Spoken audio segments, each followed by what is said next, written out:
ڈاکٹروں نے کہہ دیا، لیبارٹری والوں نے کہہ دیا ایزوسپرمیا ہونے کے بعد امید کم ہو جاتی ہے۔ اللہ تعالیٰ نے کوئی بیماری ایسی پیدا ہی نہیں کی جس کا علاج نہ ہو، یہ میڈیکل کہتی ہے، اسلام تو نہیں کہتا۔ آپ اسلام کی تعلیمات کے مطابق عمل کریں، شفا دینے والی میرے اللہ تعالیٰ کی ذات ہے۔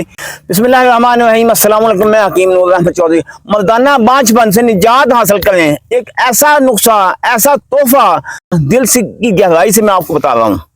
یہ نسخہ کوئی نہیں بتائے گا، کیونکہ ہر بندہ یہ سوچتا ہے کہ یار اگر نسخہ ہی آپ کو بتا دیا تو پھر اس کا نظام کیسے چلے گا، وہ معاشی معاملات کی وجہ سے پریشان بھی ہو سکتا ہے، مگر رزق دینے والا میرے اللہ تعالیٰ کی ذات ہے۔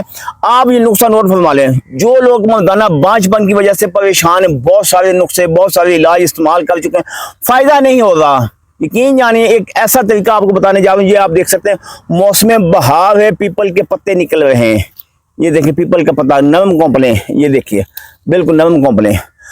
اگر آپ کو نرم کونپلیں ملتی ہیں وہ بھی ٹھیک ہے، اگر آپ کو نرم کونپلیں نہیں ملتی ہیں، بعض پیپل ایسے ہوتی ہیں ان کی داڑھی نکلی ہوتی ہے، داڑھی والے پیپل بہت زیادہ کم ہوتے ہیں، یہ کونپلیں تو آپ کو ہر جگہ سے، ہر پیپل سے آپ کو مل جائیں گی، بآسانی سے مل جائیں گی۔ اس کو آپ نے باریک صفوف کر کے رکھ لینا، نصف چمچ صبح استعمال کریں، نصف چمچ رات کو استعمال کریں۔ یقین یعنی جو لوگ کہتے ہیں نا ہم نے بہت سارے نسخے استعمال کیے، ایزوسپرمیا ہو گیا، جراثیم ختم ہو گئے، امید ختم ہو گئی، ڈاکٹروں نے کہہ دیا، لیبارٹری والوں نے کہہ دیا ایزوسپرمیا ہونے کے بعد امید کم ہو جاتی ہے۔ اللہ تعالیٰ نے کوئی بیماری ایسی پیدا ہی نہیں کی جس کا علاج نہ ہو، یہ میڈیکل کہتی ہے، اسلام تو نہیں کہتا۔ آپ اسلام کی تعلیمات کے مطابق عمل کریں، شفا دینے والی میرے اللہ تعالیٰ کی ذات ہے۔ اس نسخے کو استعمال کریں زندگی میں، تو 1 مہینہ، 1.5 مہینہ، 2 مہینے استعمال کر لیں یار، اس کا کوئی خرچ نہیں ہے، آسانی کے ساتھ آپ کو مفت میں مل جائے گا۔ ایک بات کا خیال آپ نے کرنا، جس دن یہ نسخہ استعمال کرنا، بیوی کے معاملات سے احتیاط کرنی ہے۔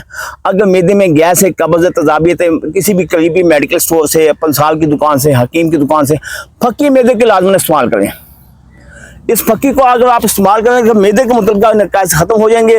پھر اس کے استعمال کرنے سے جتنی بھی آپ کی منی پتلی ہے، جراثیم نہیں ہے، پسل بہت زیادہ ہے، ایک ہی کورس کے استعمال کرنے سے ختم ہو جائے گی۔ دعا میں یاد رکھیے، اللہ تعالیٰ آپ کو اپنی حفظ و امان میں رکھے۔ اللہ حافظ۔